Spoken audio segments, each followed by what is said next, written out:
நமச்சிவாய்.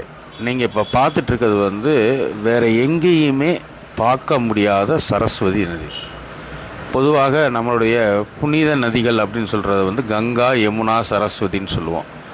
கங்கை கங்கோத்திரியிலையும், யமுனை யமுனோத்திரியிலையும், இந்த சரஸ்வதி மட்டும் வேறு எங்கேயுமே பார்க்க முடியாத அந்த மானா அப்படின்னு சொல்லக்கூடிய பத்ரிநாத் கோயில் போயிட்டு அதிலிருந்து மேலே கூடிய போகிறப்ப மானான்னு ஒரு வில்லேஜ் வரும்.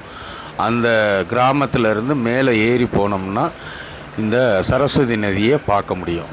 இந்த சரஸ்வதி நதியில் என்ன ஒரு விசேஷம்னா, அது எங்கே இருந்தும் ஒடியாராது, பாறை இடுக்கிலேருந்து வெளிப்படும், திருப்பி பாறை இடுக்குள்ளேயே போய் அது மறைஞ்சிரும். ஆனால் இந்த நதியை வேறு எங்கேயுமே நம்ம கண்ணால் பார்க்க முடியாது. இவ்வளோ பெரிய நதி அப்படின்னு சொல்லக்கூடிய நதினாலே பெரிய பராக்கிரமத்தோடு இருக்கக்கூடிய ஒரு நதி தான்.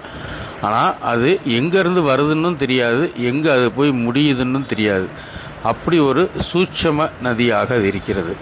அப்படி இங்கே ஒடுங்குற நதி நம்ம காசி பக்கத்தில் அலகாபாத்தில் சொல்லக்கூடிய பிரயாக் அப்படின்னு சொல்லுவோம். அந்த இடத்துல இந்த கங்கை, யமுனை சேரும். அப்படி சேரும்போது இந்த சரஸ்வதி நதியும் சூட்சமமாக பாதாளத்திலிருந்து மேலே எழும்பி சேருவதாக அர்த்தம்.